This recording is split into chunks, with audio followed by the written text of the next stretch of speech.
Dalam kesempatan Idul Fitri kali ini, mari kita menelusuri berbagai perjalanan sejarah yang banyak orang tidak mengingatnya. Maka surat Al-Insan mengingatkan kita, hal ata alal insan hinum minad dahri lam yakun syai'an mazkura. Sesungguhnya telah datang kepada umat manusia pada satu masa di mana ia tidak lagi dapat mengingatinya.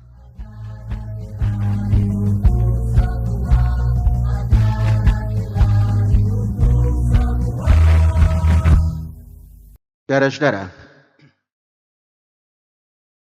dalam Idul Fitri tahun ini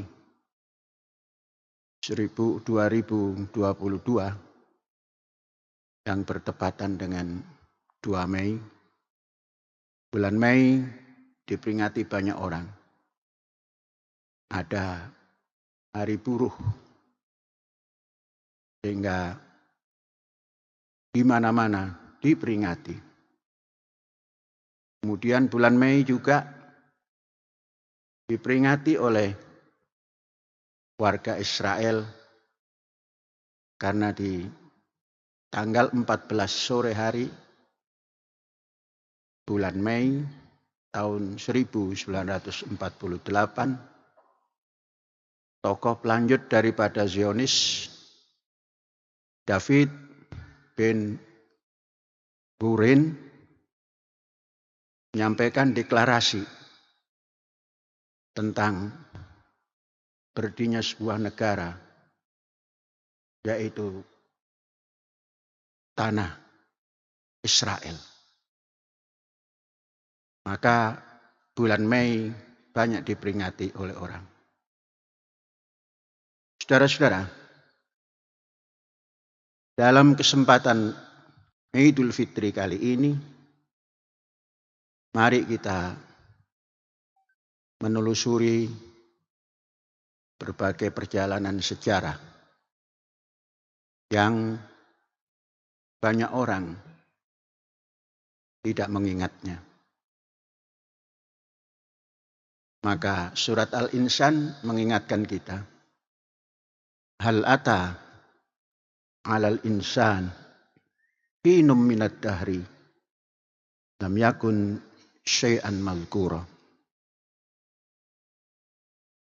Sesungguhnya telah datang kepada umat manusia pada satu masa di mana ia tidak lagi dapat mengingatinya.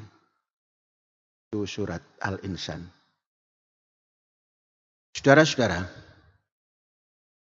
dalam kehidupan umat beragama itu bisa mencatat sejarahnya masing-masing. Sejarah yang dikatakan perjanjian lama, Mi'ad Al-Qadim, perjanjian lama, yang mulai ditulis bermula daripada kejadian alam semesta, ditetapkanlah hari-hari di mana Tuhan menciptakan alam semesta. Kemudian ditetapkanlah hari itu dimulai daripada terang dan disudahi daripada gelap. Terang itu dinamakan Yom, kemudian gelap dinamakan Lajilah. Kemudian perjalanan perbuatan itu mencapai titiknya, sehingga dunia dan seisinya mulai tertata.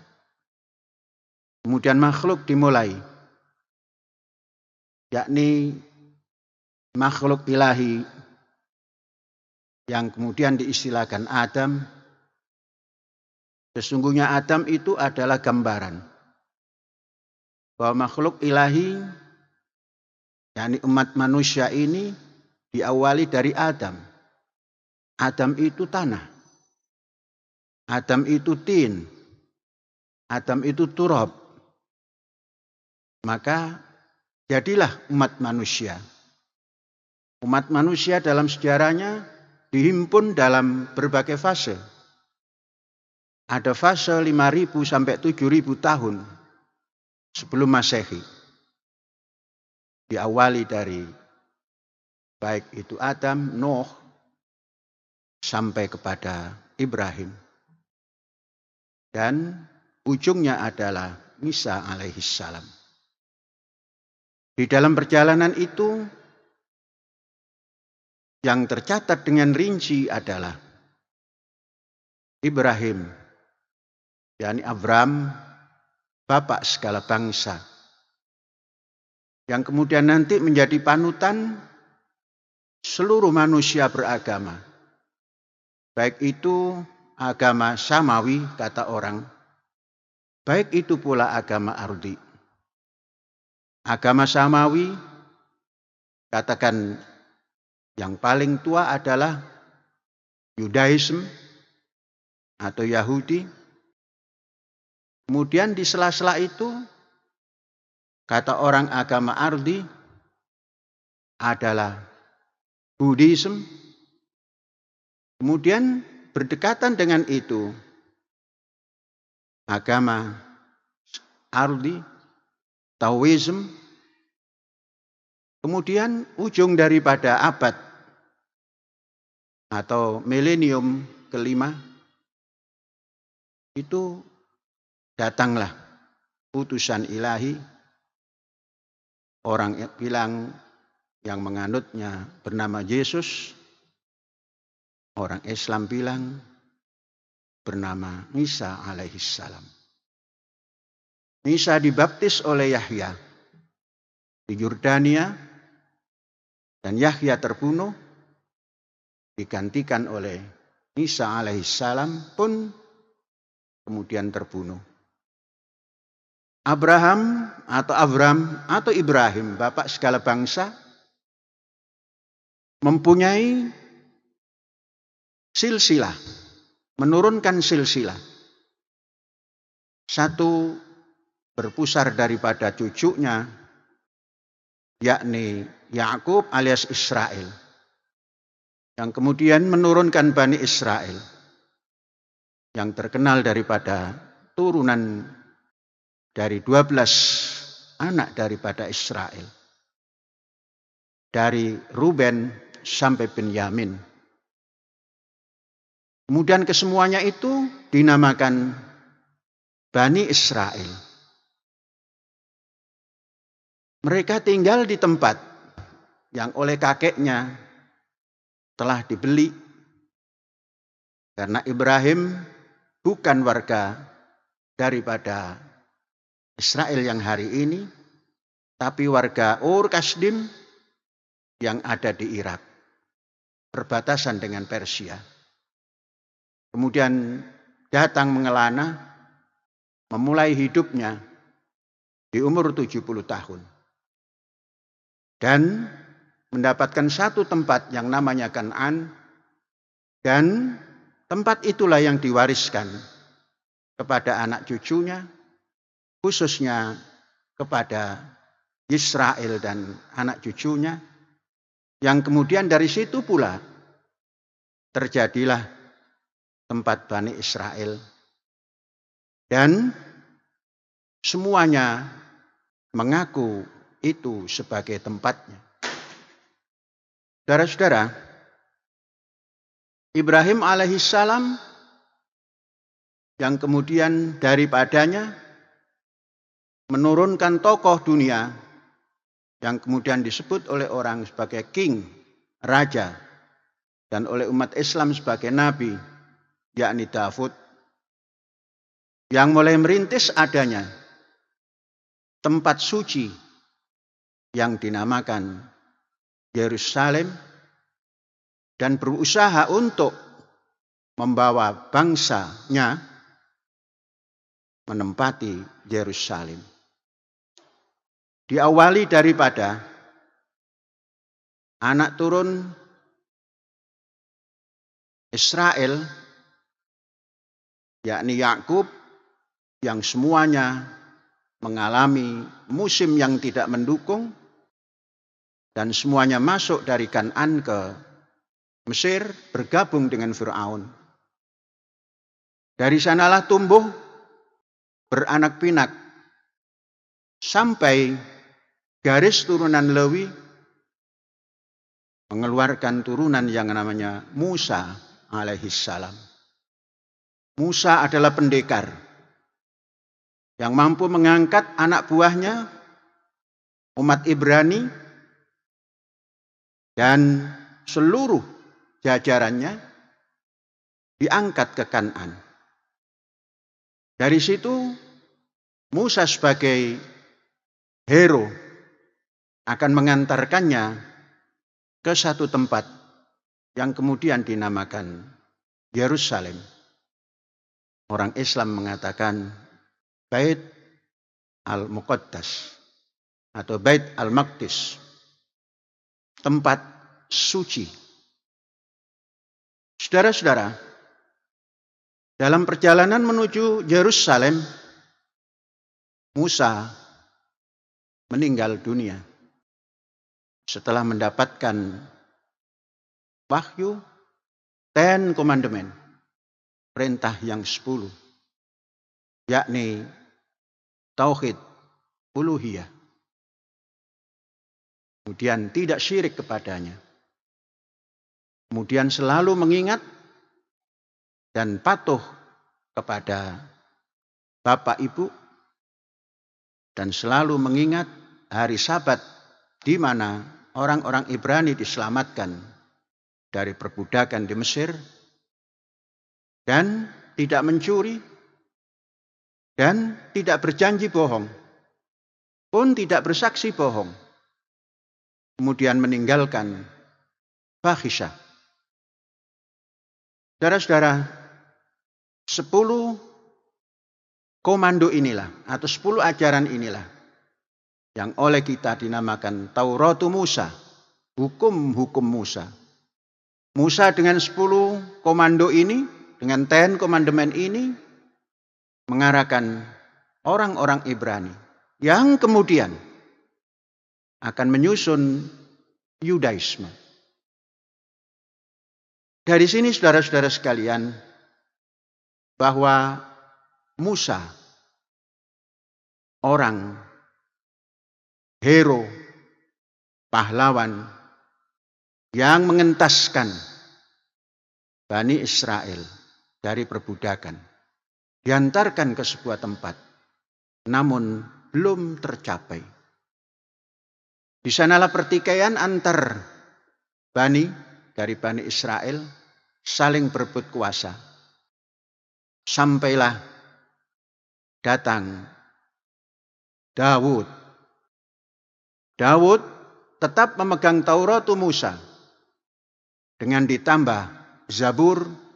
Zabur itu adalah tarnim, ungkapan-ungkapan seni, ungkapan-ungkapan sastra yang diiringi oleh nada-nada seperti gitar, mengajak umatnya dengan ditindangkan mazmur ataupun zabur. Kita mengenal apa yang dinyanyikan oleh Daud tatkala mengajak umatnya bersatu. Inni matuf wuman naim syefet akhim kamyahat.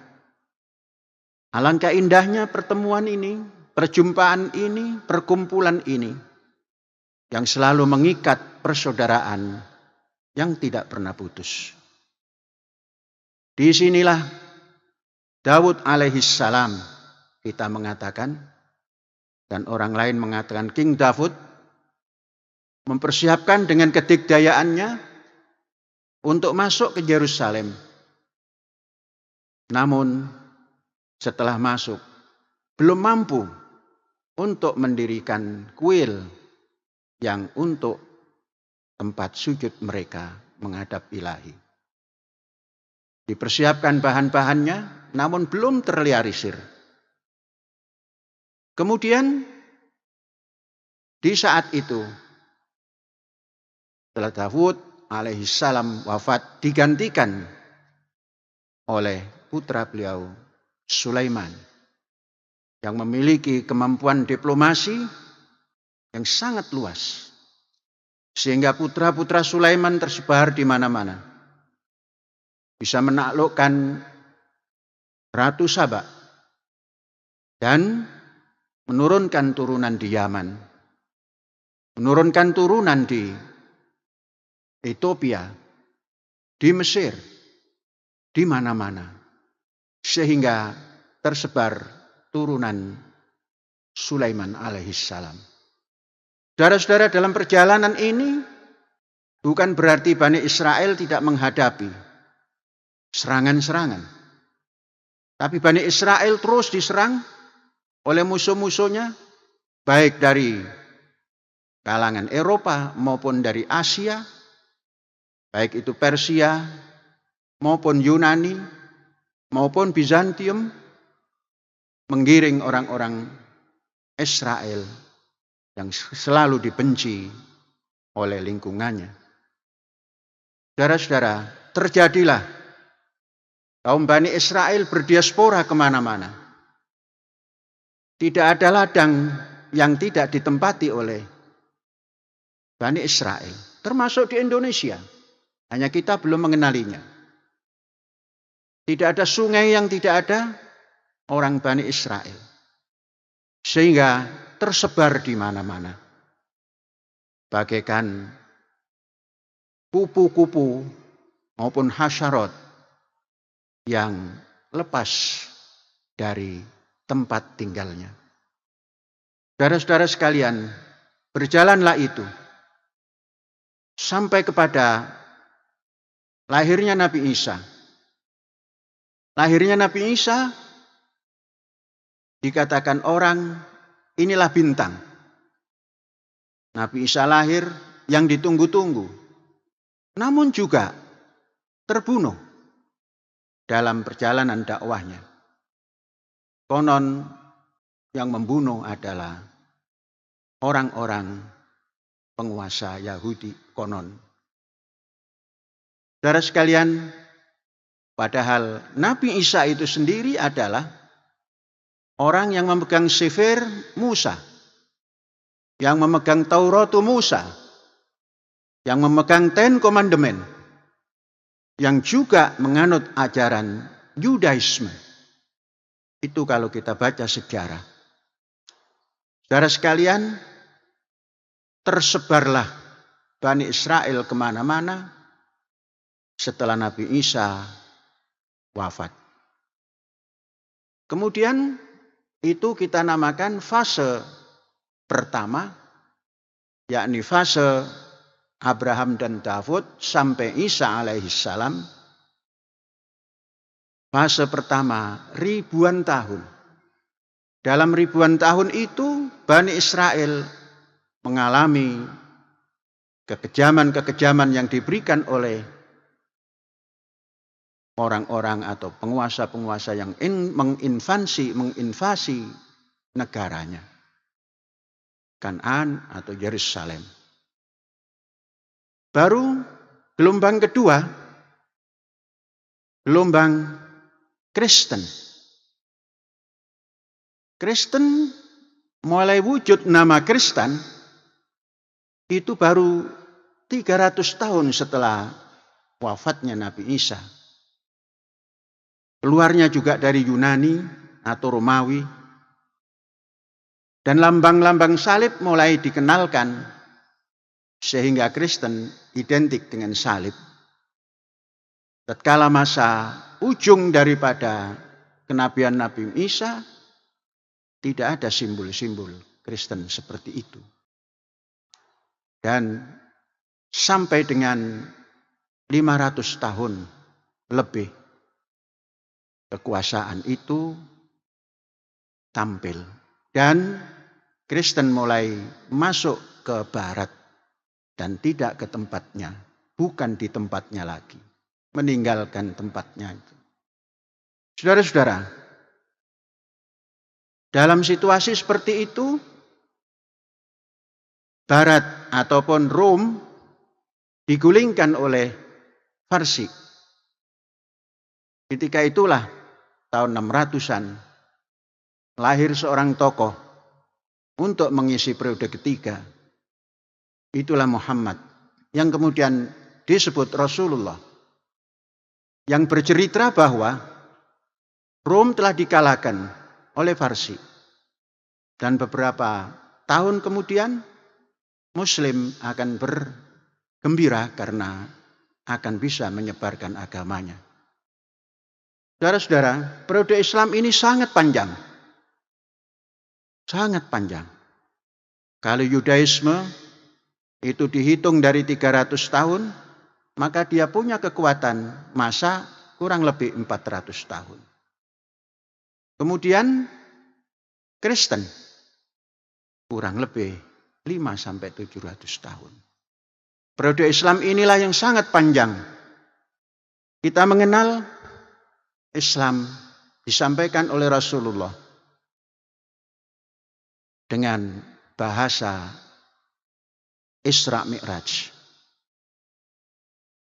Isra Mi'raj, kita sering membaca ayatnya.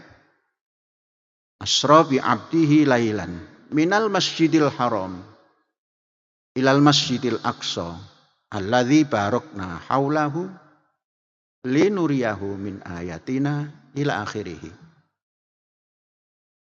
Ayat ini menunjukkan bahwa dari zaman Daud, Sulaiman sampai kepada Isa dan kepada Muhammad meletakkan Baitul Muqaddis atau Baitul Maqdis atau Masjid Al-Aqsa itu menjadi tempat para anbiya Allah. Dinamakan Baitul Maqdis, tanah yang suci.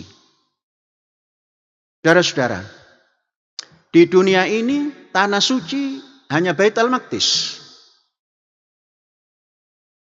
Kalau kita masuk ke Makkah, itu Mukarramah. Masuk Madinah, Al-Munawwarah. Maka bangsa Indonesia dengan luhurnya mengadopsi semua istilah itu. Kalau kemerdekaan Israel hanya menyatakan negara Israel adalah negara tempat tinggalnya, maka bangsa Indonesia menyatakan Indonesia tanah airku, tanah tumpah darahku. Kemudian tanah yang mulia, mengadopsi daripada Makkah Al-Mukarramah. Maka yang mulia, termuliakan, dimuliakan. Indonesia, tanah yang kaya, tanah kita yang mulia. Kemudian ada Baitul Muqaddas atau Baitul Maqdis, tanah suci.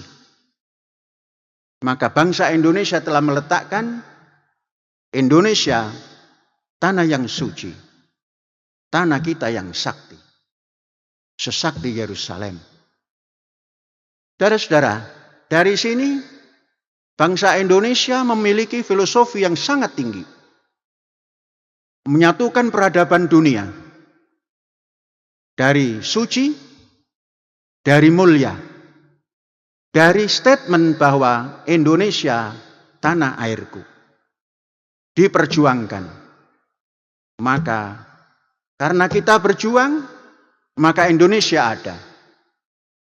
Selama kita berjuang, maka kita akan ada. Selama kita tidak berjuang, maka kita menjadi tidak ada. Kita berjuang, maka kita ada. Saudara-saudara, Indonesia yang memiliki filosofi yang gabungan antara peradaban dunia itu mempunyai cita-cita yang dilandasi oleh landasan dasar yang universal juga.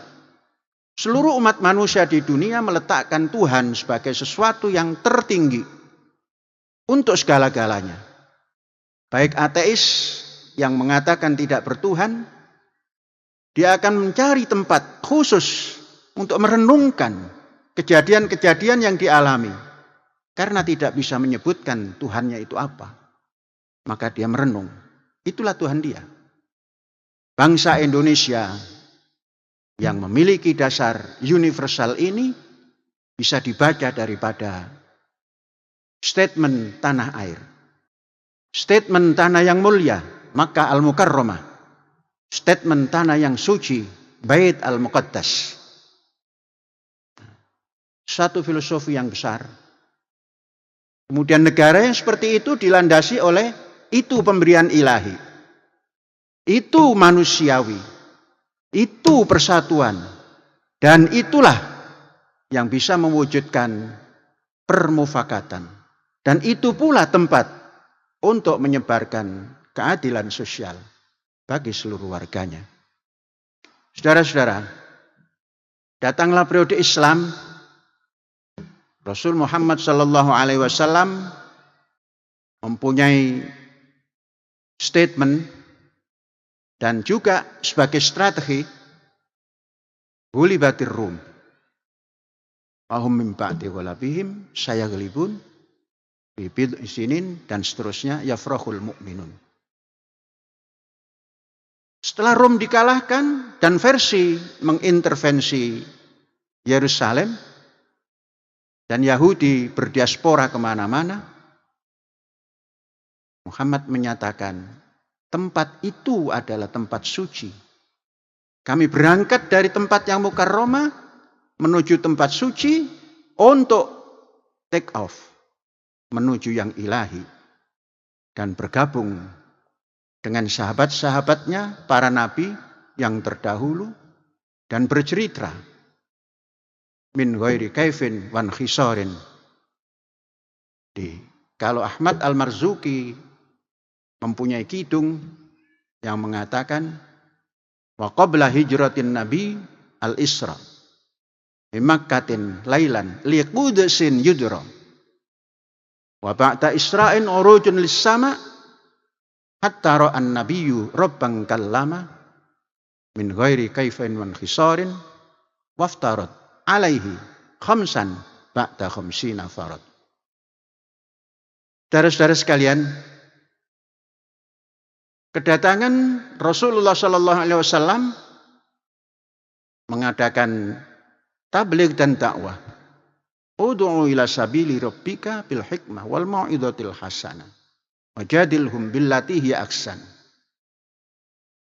Mengadakan futuhat yang terdekat dan yang terjauh sampai kepada Farsi dan Romi dan juga Palestina. Berubah semuanya. Penerus Nabi Muhammad dinamakan khalifah. Khalifatur Rasul. Dari Abu Bakar. Di saat Abu Bakar inilah Islam terasa goyang. Para murtadin tidak mau melaksanakan zakat dan ingkar semua. Pada saat itulah Abu Bakar mengadakan pendekatan bil hikmah wal mau'izatil hasanah sampai kembali lagi pada pengajaran dan sunnahnya. Dilanjutkan oleh Umar, terus mengantar ekspedisi untuk futuhat. Terkenallah kita Khalid bin Walid yang kemudian untuk supaya tidak terlalu besar pengaruhnya diganti oleh Usama. Kemudian Umar terbunuh. Dilanjutkan oleh Utsman, masih memegang Khalifatur Rasul. Utsman terbunuh. Dipegang oleh Ali, masih berpegang pada Khalifatur Rasul. Setelah itulah saudara-saudara terjadi macam-macam perkembangan. Ada Bani Umayyah yang klan daripada Abu Sufyan yang tatkala hidupnya menjadi penghalang suami istri terhadap Muhammad Rasulullah. Dan oleh Rasulullah Muhammad sallallahu alaihi wasallam setelah Futuh Makkah diposisikan sebagai orang terhormat. Dan setelah Khulafaur Rasyidin dia mengiklankan sebagai khalifah. Kemudian membentuklah Bani yang sudah tidak lagi seperti Khulafaur Rasyidin. Semua diambil daripada klan Umayyah. Sampai datang Abbasiyah. Abbasiyah diambil dari paman Rasul, yakni Hamzatu ammuhu wa Abbasun kadza. Paman Nabi itu namanya Hamzah, juga Abbas. Keluarlah Abbasiyah. Tampil dari Khurasan, Abu Muslim Al-Khurasan dari Iran atau Persia bagian selatan. Kemudian mengangkat klan daripada Abbas yang kemudian menjadi Abbasiyah, termasuk juga kerajaan yang berdasar klan. Saudara-saudara, dari Abbasiyah ini terjadi pertikaian dengan Umayyah. Umayyah menyeberang sampai menemukan Londolus, orang Arab mengatakan Andalusia. Kemudian terkenal dengan Hispania atau Spanyol. Di barat ada kekuasaan Umayyah yang tidak terjangkau oleh Abbasiyah. Di timur dikuasai oleh Abbasiyah.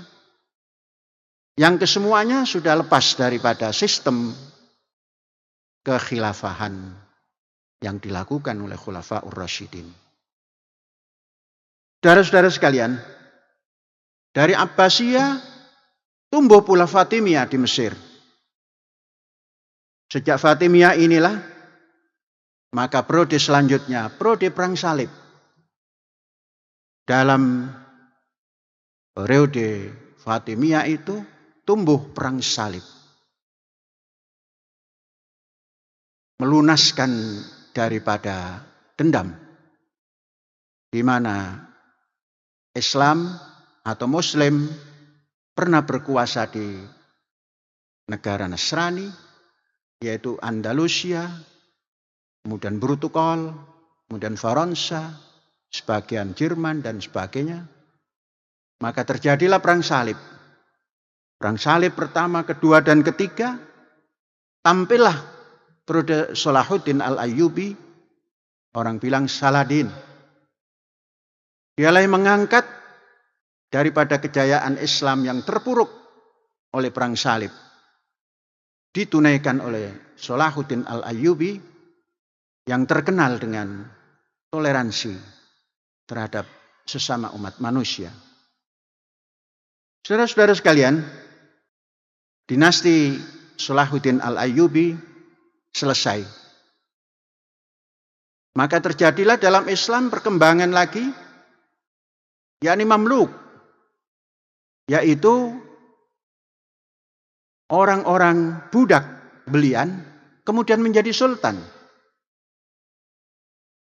Di sini juga kemudian menghantarkan Utsmaniyah. Utsmaniyah bukan dari klan Utsman, tapi Utsmaniyah adalah orang yang tersingkir untuk mencari penyelamatan daripada serangan Genghis Khan, masuk kepada Bosporus. Sisa-sisa pasukan itu mendirikan satu kelompok yang kemudian dinamakan Utsmani. Itulah yang terkenal dengan Ottoman, yang gagah dan menguasai dunia. dari Eropa sampai kepada Asia, Asia Barat sampai Asia Timur, sampai Aceh pun mengenal berhubungan diplomasi dengan Utsmani. Juga sultan-sultan di Indonesia mengadakan hubungan diplomatik dengan Utsmani. Saudara-saudara, perjalanan tidak selalu kekal. Terjadilah pemberontakan karena pusat Utsmani adalah di Turki, ada bahasa Turki muda. Turki muda tidak sebaik yang disangka, sehingga tampillah Kemal Atatürk yang melepaskan sama sekali khilafah al-Islamiyah, kekhilafahan, habis sejarahnya, diganti republik nasional dan sekuler. Merubah segala macam, bahasa Arab ditiadakan, azan dirubah. Sekalipun begitu, sesungguhnya tidak terlalu janggal. Karena di Indonesia mengalami apa yang dinamakan sholat, azan, itu tidak berbahasa Arab. Tatkala Cheng Ho ada di Nusantara ini. Saudara-saudara, Utsmani habis, datanglah Turki baru, Atatürk. Disitulah pelebaran Imperium Barat. Barat diawali daripada Prancis, Napoleon Bonaparte, masuk ke Mesir, menaklukkan Mesir, menggiring Inggris menjadi lepas dari segala-galanya, dikuasailah. Bagaimana dengan di Indonesia? Bersamaan dengan itu, sekitar tahun 1800-an, itu Indonesia pun dikuasai oleh Prancis. Kita kenal yang namanya Danles. Danles adalah penguasa yang dikirim oleh adik daripada Napoleon Bonaparte untuk menggantikan mahkota Belanda yang ada di Hindia Belanda ini. Maka beralihlah kekuasaan kepada Prancis. Saudara-saudara, tidak lama daripada itu pergolakan. Terjadilah Perang Dunia Pertama. Jerman dinyatakan kalah dan harus membayar pampasan perang. Tahun 18. Tidak lama setelah itu terjadi Perang Dunia Kedua. Lagi-lagi Jerman. Saudara-saudara, Jerman terkenal dengan politik Holocaust, pembasmian orang Smith. Tapi itu sudah dalam zaman modern. Zaman pramodern, tentunya setelah revolusi Prancis, di Rusia terjadi pogrom. Pogrom itu artinya sama dengan Holocaust. Penghancuran Smith. 1 juta warga Yahudi keluar eksodus dari Rusia. 15% masuk ke Yerusalem dan selebihnya masuk ke Amerika dan juga di Argentina. Saudara-saudara sekalian, di saat itu seorang tokoh yang piawai, Theodor Herzl, seorang Austria, Wina sana, turunan Yahudi, yang tidak kenal bahasa Ibrani, yang sudah tidak lagi menjalankan ajaran Yahudi, namun mempunyai tekad. Orang Yahudi harus punya tempat tinggal di negara asalnya. Disitulah terbentuk Zionisme. Sesungguhnya Zionisme ini tidak terjadi hanya di tahun 1895 saja. Jauh sebelumnya, tatkala Saladin, Musa bin Maimun, seorang tokoh Yahudi yang keislaman, yang kearaban, masuk ke Mesir, kemudian membantu Salahuddin Al-Ayyubi menjadi menteri daripada Salahuddin Al-Ayyubi dan bercita-cita masuk ke Bukit Zion. Itulah Zionis. Saudara-saudara, tapi yang populer dan yang terprogram yaitu 1905, yaitu Theodor Herzl mengatakan bahwa bangsa Israel, negaranya adalah Israel.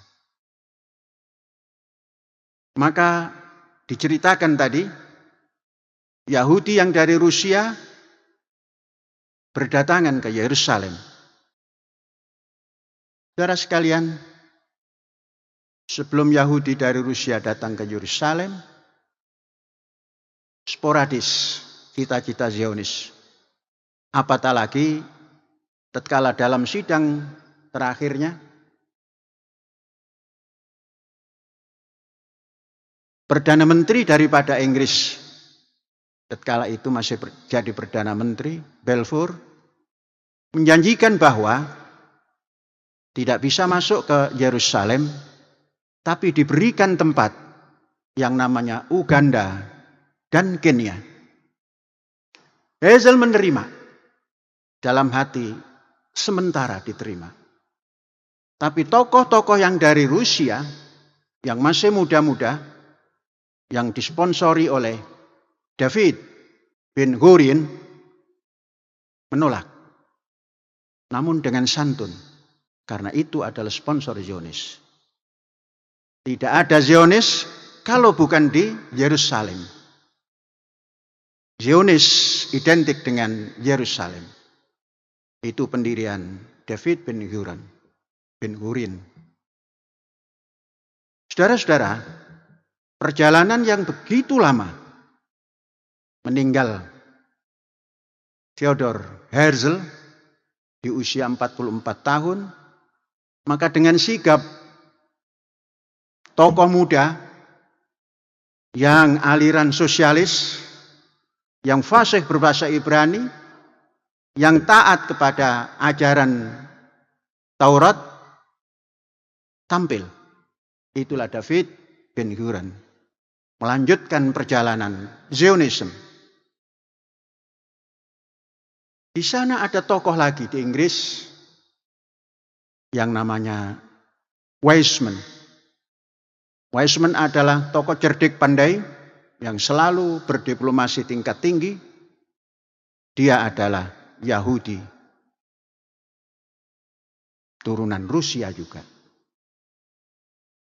Berdiplomasi sampai tampil lagi Balfour, tampil yang kedua menjadi Menteri Luar Negeri.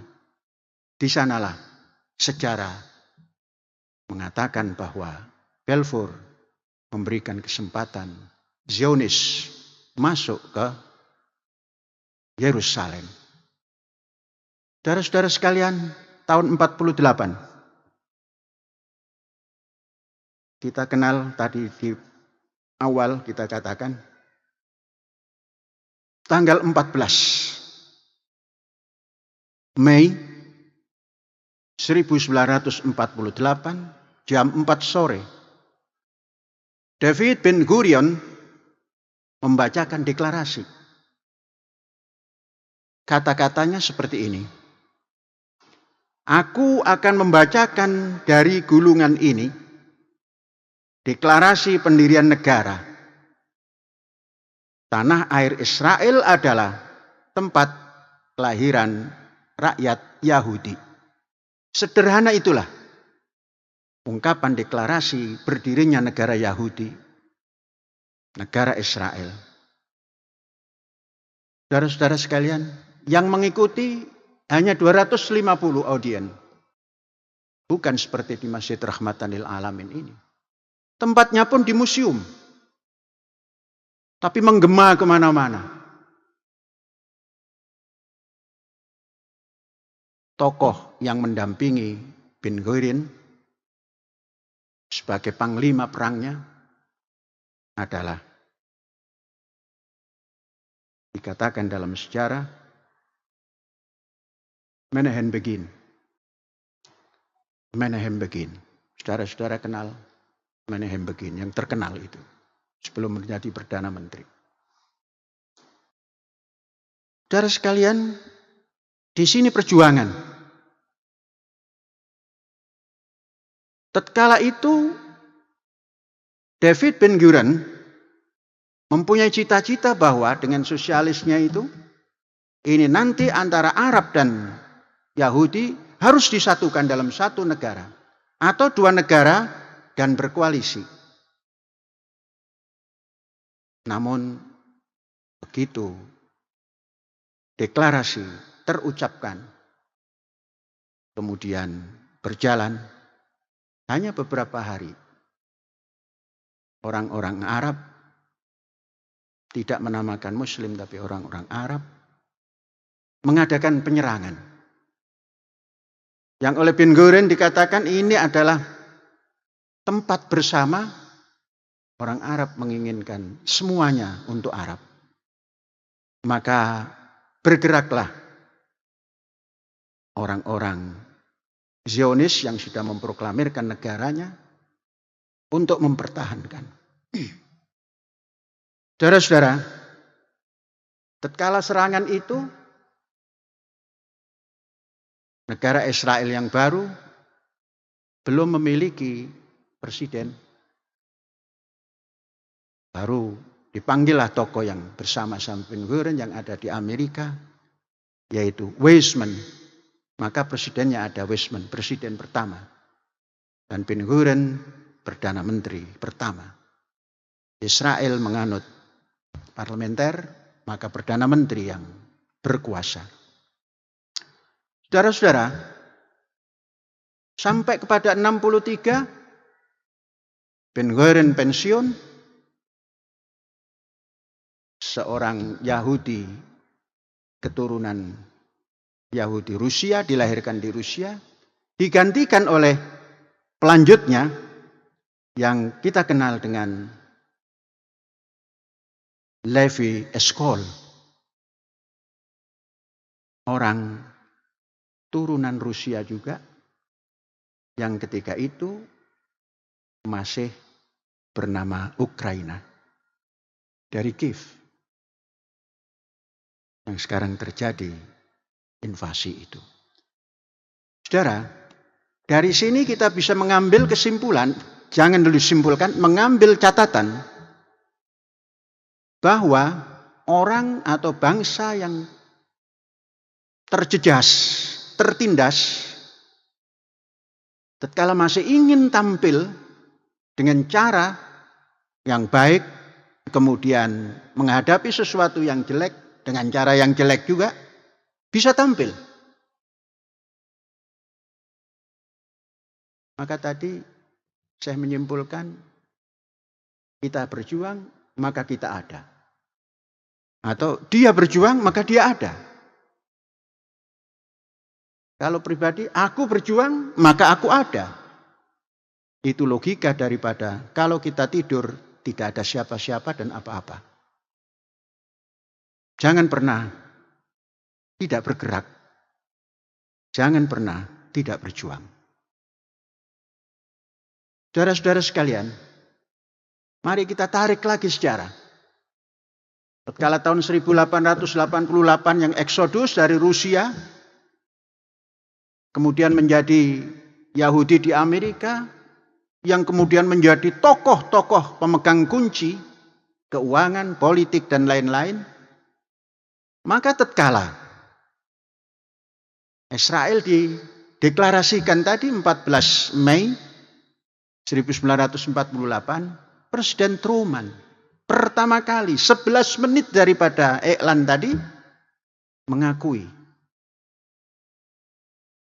Dan yang lebih dahulu adalah Stalin dari Rusia. Ternyata Stalin juga konon turunan Yahudi. Jadi saudara-saudara, kekuatan Yahudi ini menggurita dengan program, bukan program itu susunan cita-cita yang dituangkan dalam bentuk kerja, adapun program adalah bahasa Rusia yang untuk menerkam, membunuh, dan menghabisi. Dari Rusia yang pernah menjadi negara komunis dengan Uni Sovietnya, dengan Pakta Warsawanya, Eropa Timur menjadi kekuatan Uni Soviet, dan Eropa Barat menjadi kekuatan NATO yang dipimpin oleh Amerika Serikat. Dengan program juga, Uni Soviet hancur dari dalam. Maka tampillah hari ini yang kita saksikan negara baru yang namanya Rusia. Yang kita dalam benak masih tertanamkan Rusia adalah palu arit. Tapi ternyata setelah kita ikuti perjalanan, Rusia bukan palu arit. Rusia adalah Kristen Ortodoks terbesar di dunia. Kristen Ortodoks adalah Kristen yang sangat dekat kepada Islam karena ajaran-ajarannya yang ortodoks itu yang mengikut sunnah Nabi Isa, memberikan banyak pelajaran kepada Nabi Muhammad yang kemudian diambil oleh Nabi Muhammad sebahagian. Maka ajaran Nabi Muhammad bukan ajaran baru. Beliau adalah punya nama Sayyiduna Aqib. Aqib itu akibah. Yang melanjutkan. Jadi sustain dari dulu sampai sekarang. Maka dikatakan agama Ibrahim adalah Islam. Semua yang dianut oleh Bani Ibrahim adalah Islam. Saudara-saudara, Ibrahim alaihissalam dari sisi Israel menurunkan Daud, menurunkan Isa. Dari sisi Ismail terus ketemulah Muhammad. Maka kalau silsilah itu dibuat seperti silsilah Isa bin Daud bin Ibrahim. Masih ada satu penyelang. Kalau Muhammad bin Ismail bin Ibrahim. Jadi penyelangnya dekat. Saudara-saudara, ini perlu disampaikan agar kita tidak alergi mendengar Zionisme. Satu bangsa yang tertekan, yang tidak punya negara, yang di mana negara dia tinggal, dia dijadikan sasaran pembunuhan massal di Jerman, di Rusia, di mana-mana. Kemudian ingin mempunyai negara, dia membaca sejarah yang terlupakan oleh orang. Sejarah itu menunjukkan bahwa tempat Ibrahim yaitu Kan'an, tanah yang dijanjikan untuk turunannya, yakni diserahkan kepada Yakub alias Israel. Bacalah sejarah dengan nalar sehat, dengan nalar yang logik, jangan dengan emosi, sehingga kita mampu untuk memecahkan persoalan yang tumbuh. Kita punya negara Indonesia sampai hari ini belum mengakui keberadaan negara Israel. Tapi telah mengakui negara yang belum dinyatakan merdeka. logika belum bisa menerima. Alangkah indahnya kalau negara kita ini dengan berpikir jernih, menelusuri dari akar pangkalnya, kemudian membuka hubungan diplomatik, dan bisa menyelesaikan persoalan-persoalan yang belum terselesaikan. Sebab Indonesia adalah gabungan dari Makkah dan Yerusalem. Dari Madinah, Makkah dan Yerusalem. Nabi Muhammad mendirikan negara dinamakan Madinatul Rasul. Nabi Dawud mendirikan Yerusalem dan isinya dinamakan Madinatu Dawud, kota Dawud. Madinatul Rasul. Indonesia gabungan dari itu semua. Dari mana membacanya? Tadi sudah kita sampaikan, bacalah bahasa yang tertera di dalam lagu Indonesia Raya. Kita punya statement Indonesia tanah airku. Kita punya statement Indonesia tanah yang kaya, tanah yang mulia. Indonesia tanah yang suci, tanah kita yang sakti. Gabungan daripada Timur Tengah yang ada itu. Kemudian dasarnya cukup nasionalis, cukup religius. Tidak mengenal sekuler, tidak mengenal liberal. Kalaulah sekarang ada sedikit-sedikit liberal, sebentar lagi kita tidak masuki alam liberal itu. Tapi kebebasan berpikir tetap diberikan.